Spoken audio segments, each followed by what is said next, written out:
Hello YouTube. Today we are going to be doing a full loot run on Shoreline, starting at east, going over to admin, and then west, cottages, and exfilling at tunnel. This is an offline raid. It is the weekend. I have already recorded this video.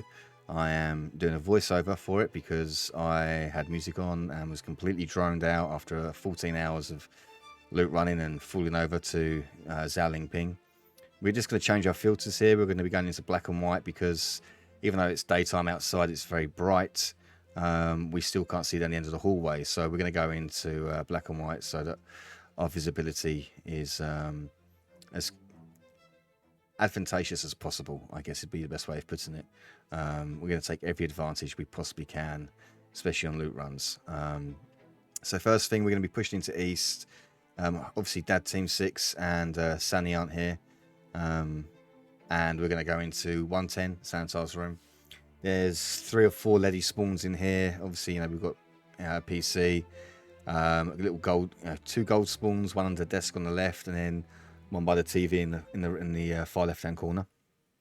And then we have the bag and the surgical or medical table as well, as we come in on the left.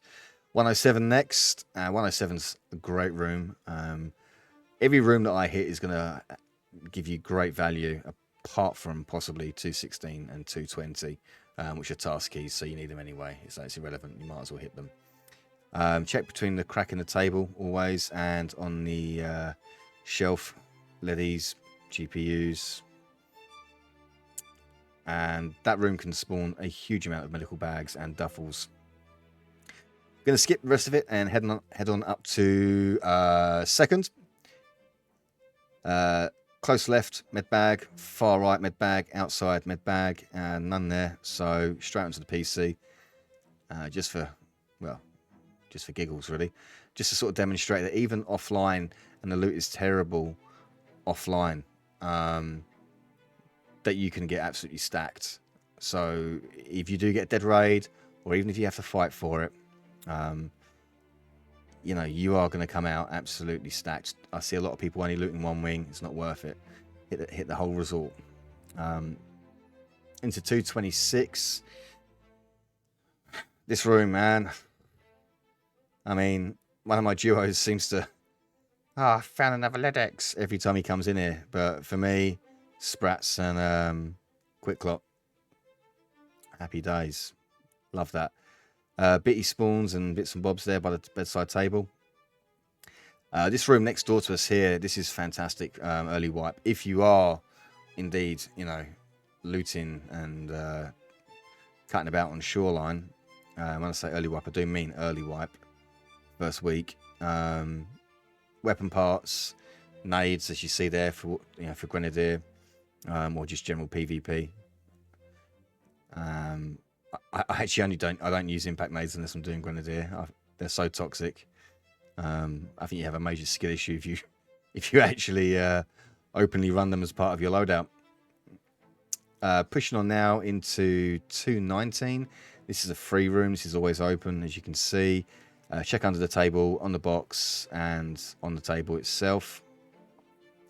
Not really paying any minds to anything. For some reason, to show you how tired I was, and I was going to edit this out, but I'm going to shame myself.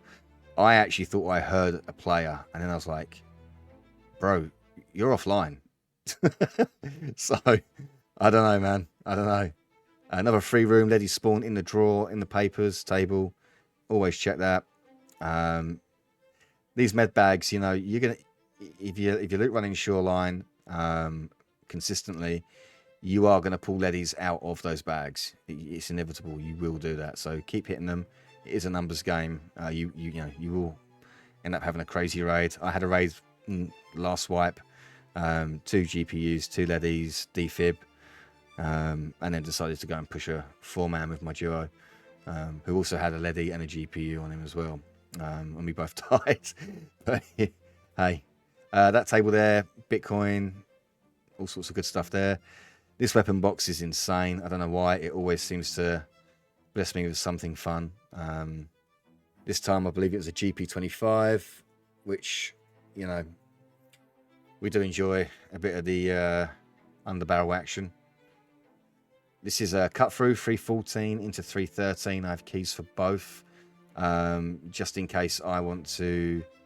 I've had like occasions where I've gone to rotate on a player below me, while a teammate is anchoring, and I've then been chowed by a second player that we didn't realize was there, and I was like, well, I need to get on. I want to gap this guy and get close. M67 down, and I'll hit this just to catch him off guard. I'll come down the left side rather than the right. It just might buy you a couple of milliseconds on that peak when he rechows, because he'll be expecting you to be by the free cut through, not this one. Always check the bathrooms as well on Shoreline now. Weapon boxes, crates, med bags, duffels. With the dynamic loot, all that jazz is going to spawn in the bathrooms. So stay on that. I haven't hit 308 because I'll hit that last. I'm closer to West Wing. I'm closer to admin. I want it to be one of the last rooms that I hit so that I can gather, if I do hear anything, it's what we call actionable information. It's actionable intelligence. I can do something about that. But if I go in there and loot early and I pick up on whether it's footsteps or gunshots, whatever it may well be, if I'm then going to come and loot all of this afterwards, 3-4 minutes, they can literally be on the way to exfil or even out of the map if they've SJ'd. So it becomes irrelevant information, and you just become either complacent or just incorrect with your movement on the map, and that's ultimately going to get you killed. So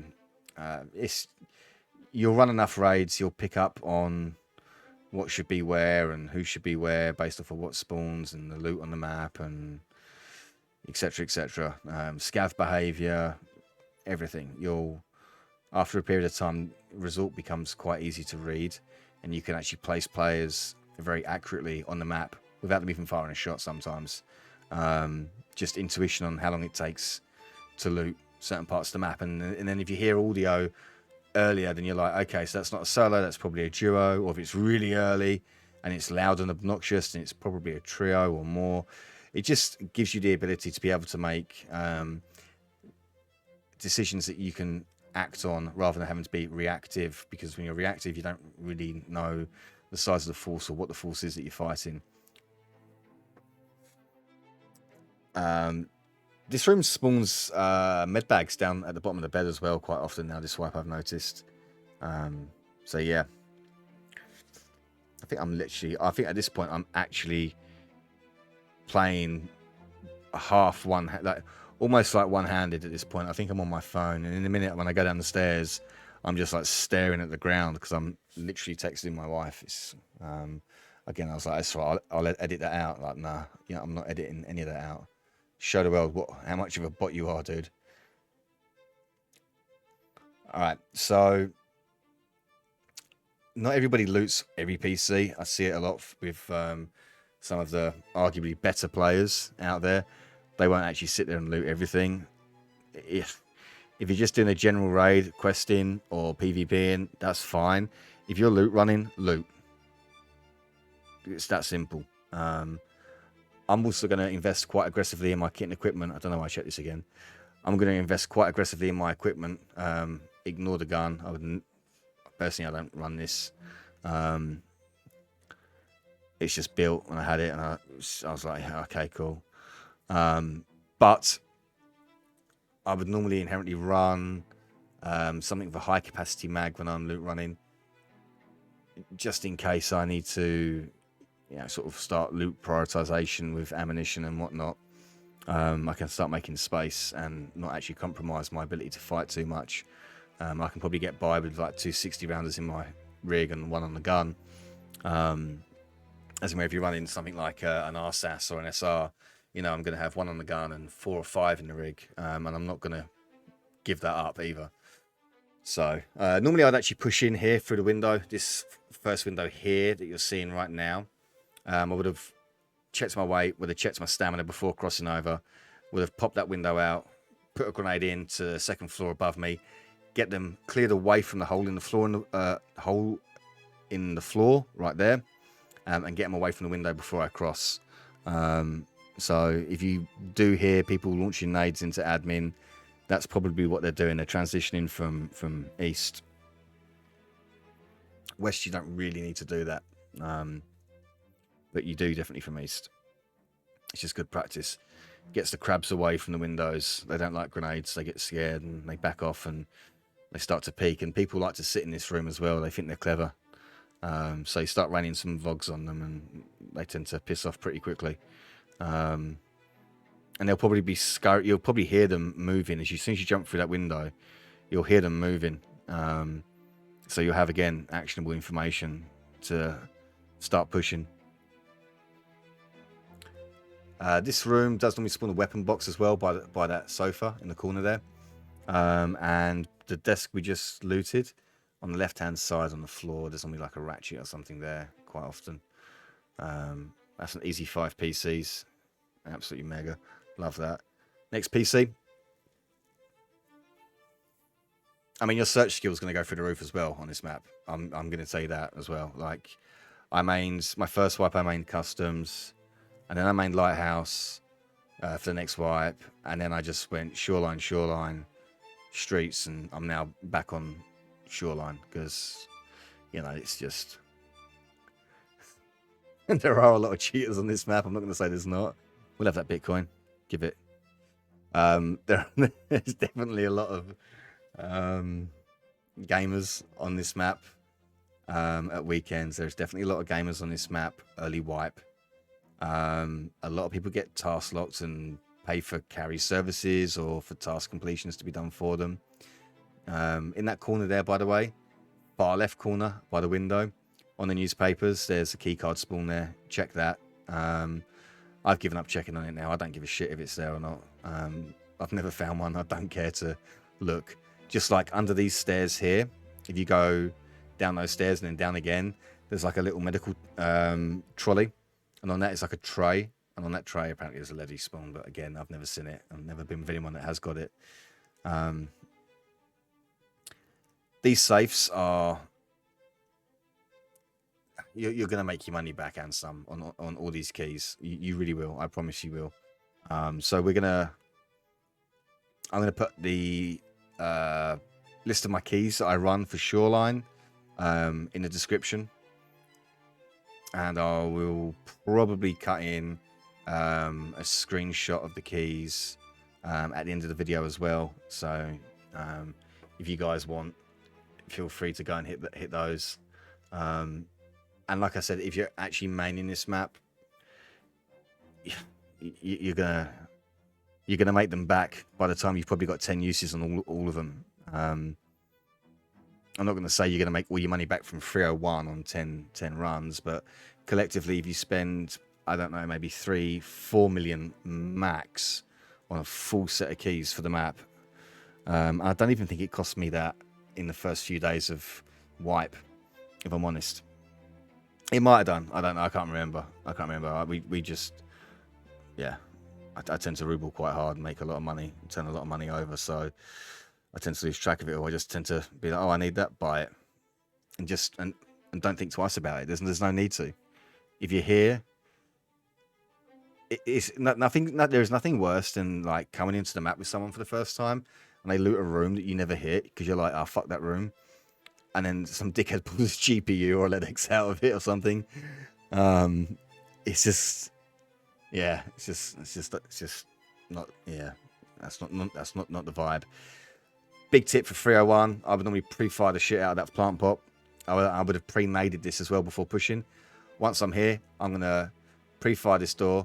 I'm gonna check the door, see if it's still locked. Regardless of that, I'm then going to open 305 and the room next to it, so that when I'm looting 301, when I'm in this room at the other side, if we get pushed, I can basically run across, do the old head tilt right, look down lane, run straight into another room, or jump into the other room, and then come out on a right swing and attempt to sit them down and probably just get absolutely shit on, to be honest. That's more than likely what's going to happen. It sounds great, doesn't it? It's like, oh, wow, that sounds really cool. No, I'll just get shit on still, regardless. But I would advise doing it. And also, if there's two of you, if you're holding each other's hands, both of you please don't come into 301. Like, you can anchor up I would probably say by the balcony opposite 306, anchor up there, because the audio you can kind of hear inside, but inside can't hear you on that balcony. So that's definitely a good strap. And it's also, if you hear people in 301, that room there on the right on that balcony, yeah, definitely go in there. And if you want to crab them, I mean, that's a great fucking place to crab them, because they're going to be like high alert, high awareness, and then they're just bang, people just switch off. So they're going to be like switched on. Oh, there's no one there. Okay, cool. And then they're going to be fucking monging it. They're going to be going from a sprint into a walk to drop down through the hole, and bada bing, free pick. 205 probably dropped as much loot for me, Leddy wise, defib wise, stim wise, than 301 has the last 2 or 3 wipes. There's normally a lot more loot in here as well. There's normally like another 2 boxes, maybe 3, and 2 or 3 bags. So there's normally a lot more loot in there. Again, online, we'd be running straight into this room here. I'll be looking right, waiting for Timmy Team 2 to be, oh, I hear a big thick Chad running around. And they're going to be pre-aiming, right? You jumping over the barbed wire, right? So just run straight into this room here, look right, and you're probably not going to get hit unless they're really lucky or zowlinging it. And you're going to be able to see them, because most of the looting is done on the left-hand side of this floor, not the right. There's a little bit on the right, but most of it's on the left. So as you look down the hallway, you should be able to see people most of the time if they are here. Or as all the floors are wooden, you're going to fucking hear them. So either way, it's a good play. And there's also 2 boxes normally that spawn on that balcony. So it's free loot, man. And also you can jump off that balcony and rotate behind people if you're into that. Personally, I love nothing more than throwing myself off a balcony on resort anywhere to flank someone. This room's so shit now. I'll say that. I will say that. Right, into 221. 221. Wow, this thing can really hit. This room can really hit. It can hit like Mike Tyson, or it can miss massively, like you're seeing here. You don't get the ammo spawns on Shoreline that you will on Streets. Let me just clarify that. Streets is still the OD daddy for ammunition spawns. But you don't get as many key cards and GPUs, and probably do get as many lead X's, to be fair. I farmed so many last wipe. Straight back up now. And this room here, it used to spawn at least 1 med bag. There can be sometimes 1 in here, 1 out there, and then 2 in this room. So there can be 4 sometimes. Duffel on the right there on the mattress. Duffel on that chair sometimes on your left as you come in. Can be a gold spawn on that table. And a box down on your right as well. So there's a lot of loot as you cut through there. Just depends on the loot pool. This safe has got a habit of dropping lions and intel. It doesn't this particular time round, but it I don't know why, it just seems to drop lions and intel. It's crazy. Right in front of us as well, that doorway on the right there out into the balcony. There's normally another med bag out there as well, so that's something to keep in mind. I don't think I actually loot that. Just been a complete mong, as you can tell. Yeah, I've been awake for coming up to 15 hours at this point. Alright, so we're going to swing out and push down to first. I don't like to fuck about on first too long. Player scavs. Sometimes Senator can be a weird fucking Russian dude and just be crabbed up in a room that you've never seen him in before and just fucking swing at you like a goddamn spider monkey. Fucking guy. 104 on the table. Keycard spawn. This key's about 70k. So you can see there, just SJ and a Ceylon. You know, we've made that back. So it's just easy money, man. It really is. And I promise you, this loot that I'm pulling right now is shit for Shoreline. So I sound like a fucking salesman for Shoreline, don't I? I work for Punting, trying to get people back in here. Shoreline is a government-owned facility. That's why I said Punting. Stop freaking out. The real place is still owned by the government. But these 3 rooms, again, they can hit really hard. They really can. There's one with a PC 101, I think it is, or whatever it is down there on the the first room in front of you as you come in. No, another key card by that TV can spawn there, and then you can have like 3 bags in this room. So again, well worth hitting.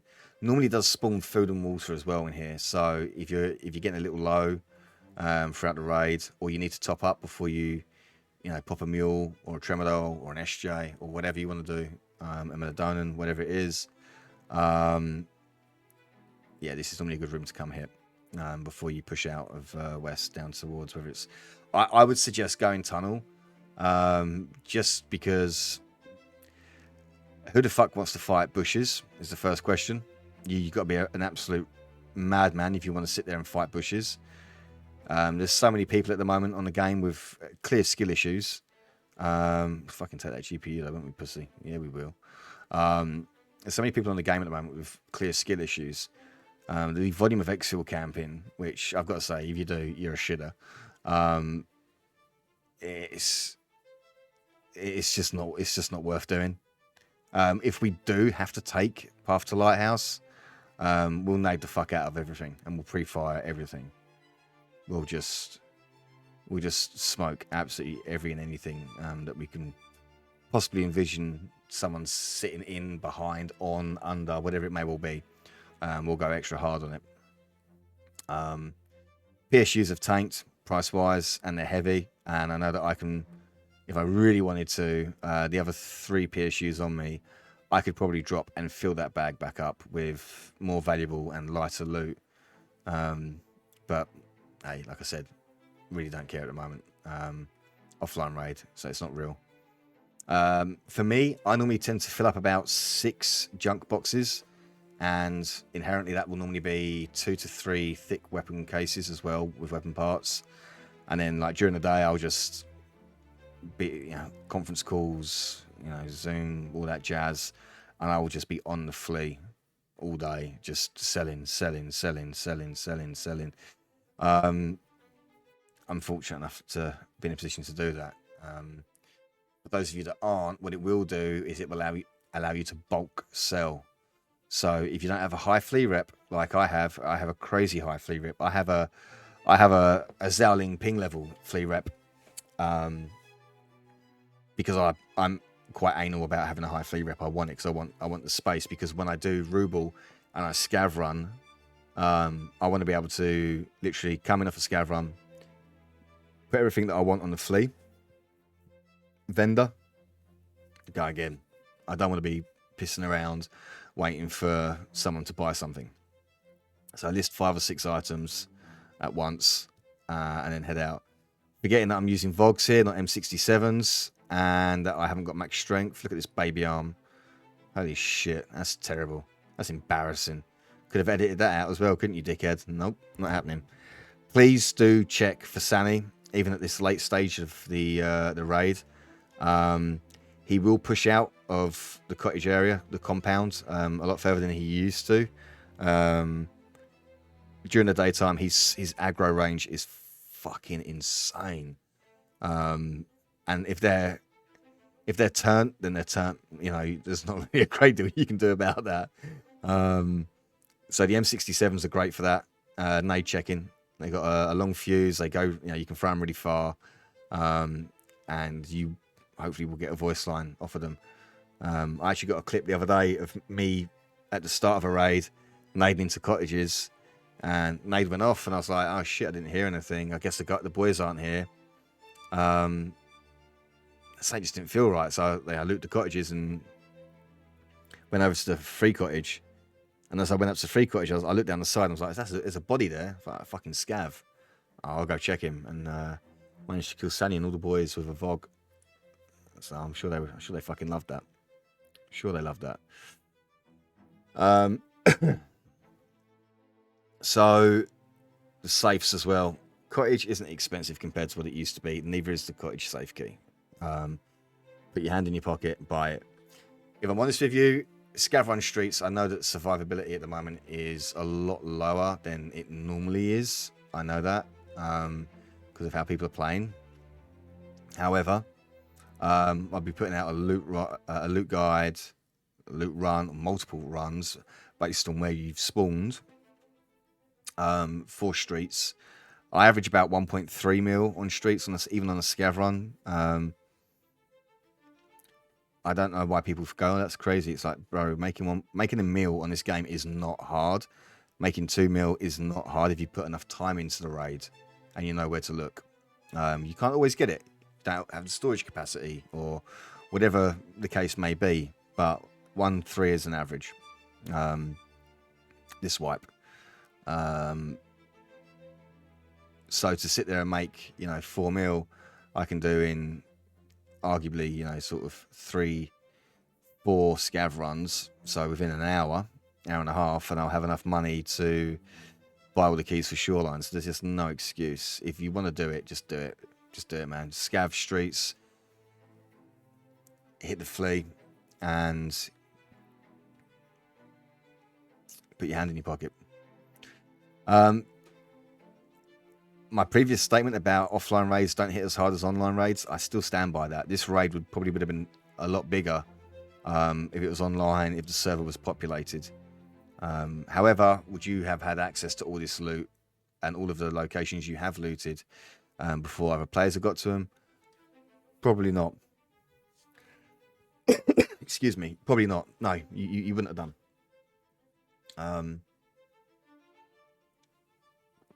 However, that being said, I run nighttime on this map.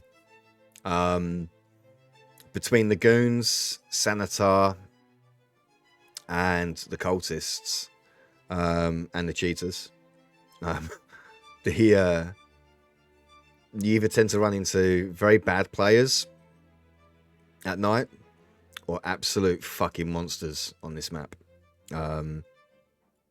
All the guys I met are all, that I run with on this, so they're all like labs mains, and they can't play labs because its cheaters are so bad, so they'll come play here.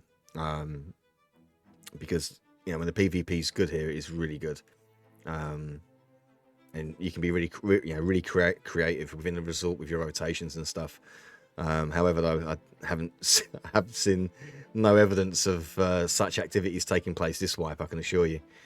But definitely, nighttime, Shoreline, get your nods on, and get your couch.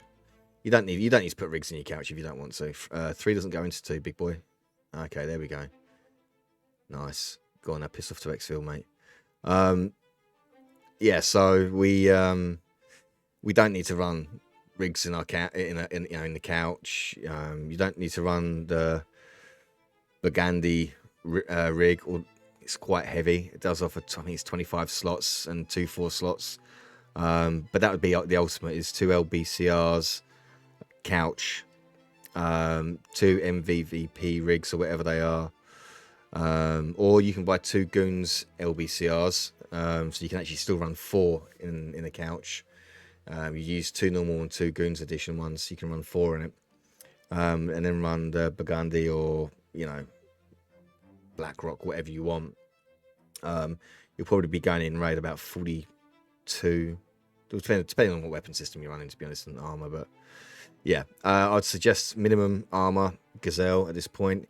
If you don't have access to them, then make do with whatever you can. Karuns are available quite early, but don't be afraid to put your hand in your pocket for good armor, because if you've got all this loot now and you get chowed by a scav with buckshot or some kind of bullshit slug round and he slaps you, you're going to be pissed. Or PS ammo, I've even had Tactics double tapped by PS ammo. Don't know how. But yeah, quick summary of the loot. It's not bad. Like I said, the GPUs are going to put us about 800,000 with the Bitcoin, or the skulls even, sorry, first. That's going to take us up to just under 900, just under 1 million. And then with the SJ, that'll take us to 1 million. And then Bitcoin GP, Intel and that. Intel Bitcoin's about 800 again.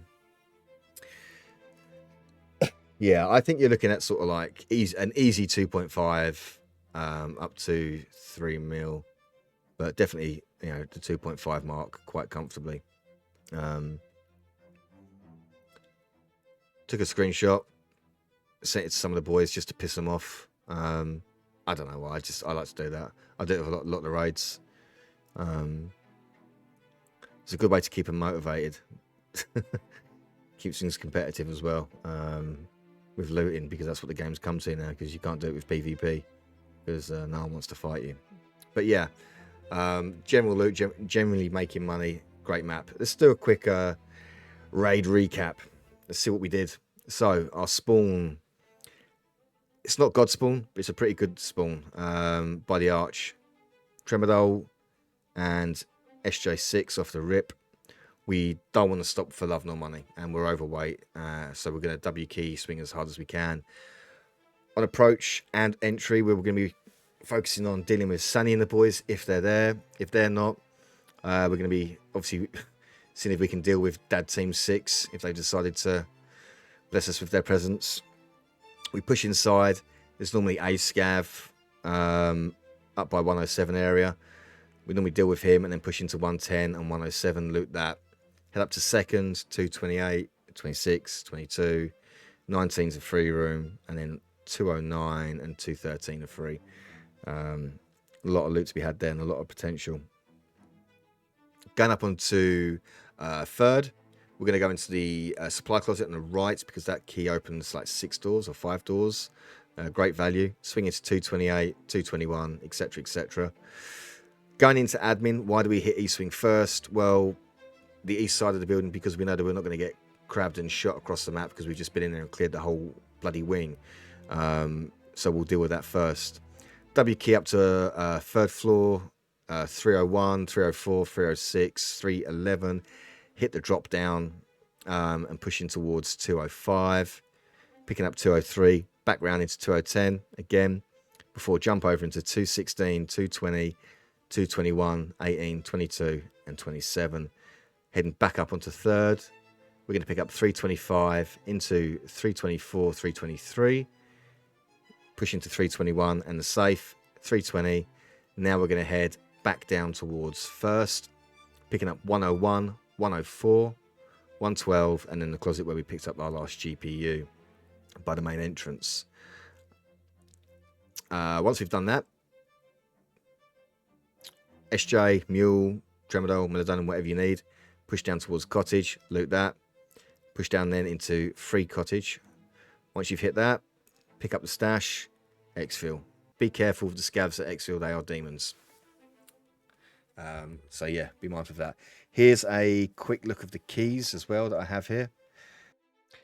And our next video is going to be how to kill Caban, streets. Going to be lots of streets content coming out, some more Shoreline, and we're going to go back to some of our grassroots on customs and interchange as well. But that's it for me today. Thank you very much for watching, and I hope to see you at the next one. Take care.